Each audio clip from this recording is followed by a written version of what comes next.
together. We change the world.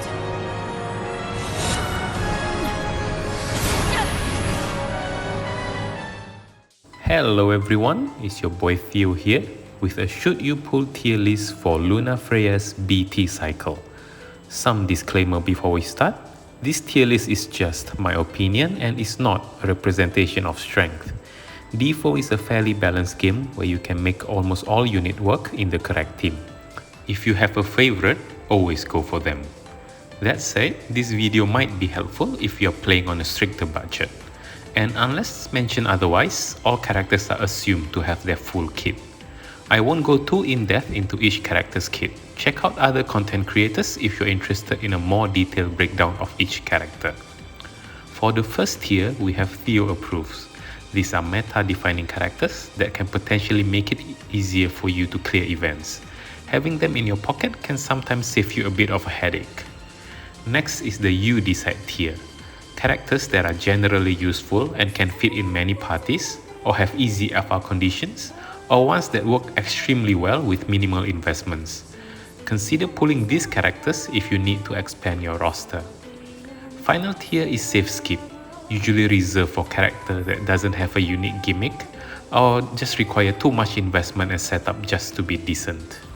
First up is the XIII Chapter 9 Part 1 event, featuring a new character Lunafreya, and reworks for Artemisia, Young and Lion. Starting from the safe skip, we have Lion, standard damage dealer with guaranteed hits and dispels. In the You Decide tier, we have Young.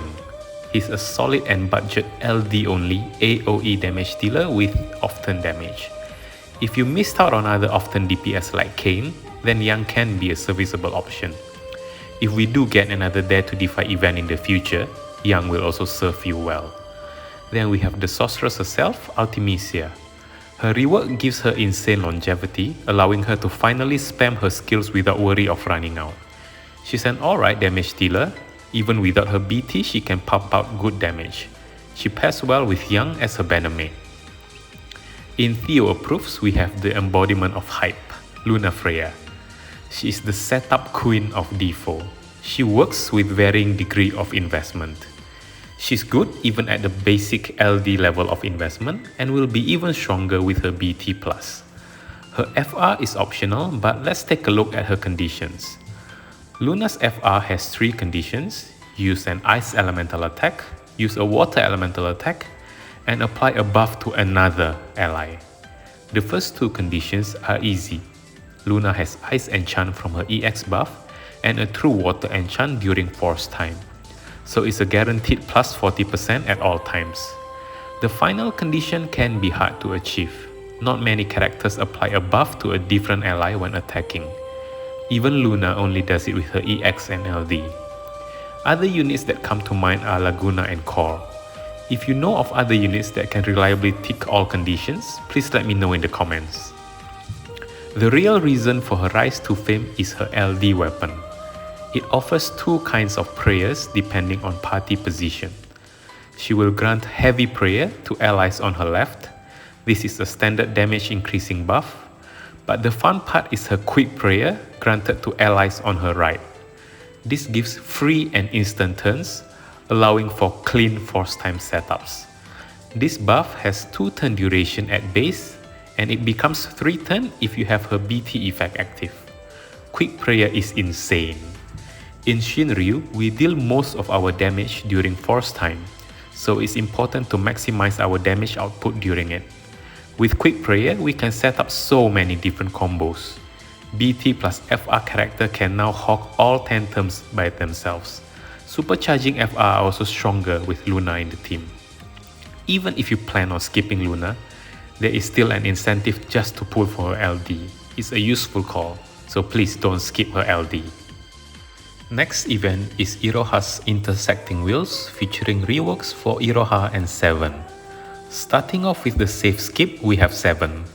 She is actually quite alright, another solid often damage dealer much like Kayn. Her often damage triggers after any field action, including non-attacking ones. I would have placed her higher, but unfortunately her weapon type is whip. It's such a niche Ultima weapon type and not everyone will have one invested. But if another Dare to Defy ever make a comeback, 7 is a solid budget option. In the You Decide tier, we have Iroha, an offensive support with heals and Brave Retain. Her FR has some of the easiest conditions to date. First is Held Bravery at least 20% of max Brave at the end of turn, and own HP at least 100% at the start of turn. The first condition is always active because of Iroha's LD effect, and the second condition is also usually always active in fights unless there's a HP poison. That's a free plus 50% damage bonus per turn for everyone. It's a solid universal FR that can fit into almost any party. Also, if you have Snow's BT and is interested in a little snow overflowing, her LD call is mandatory for some characters. Final event of the cycle is Act 3 Chapter 9 Part 2, featuring an FR for Sabin and a rework for Kuja, both in safe skips. Despite having a BT, there's no good reason to green Kuja unless he's a favorite. He's a standard offensive support with Holy Enchant and somewhat average damage. And then we have Sabin, damage dealer with delay and defense ignore. His FR conditions are quite straightforward. Use a wind and holy elemental attack. Sabin can of course satisfy all conditions on his own. The reason why I put him under safe skip is because we need to bring 2 enchanters for his other allies. They can be in form of calls, but right now we only have 2 party-wide calls that is specific for Sabin. That is Fujin and Ash. Fujin's base call works, but Ash needs her LD call. Without these 2 together, his allies won't contribute to the maximum 60% increase. And unlike a BT DPS, Sabin can't really hog all 10 turns to himself. We do still have some selfish enchanters like Bards and Anacro, but even with them, Sabin still feels like a safe skip. But that's not to say he's weak. Black Nero has pumped out many Shinryu videos featuring Sabin's FR. I'll put a link to some of his runs in the description below. And now my pool plan for the cycle. I'm going in with gems on Luna's cycle. I do want her whole kit, EX, LD, FR and BT. Even though I don't think I'll be using her FR much, but it feels like it's good to have in my pocket.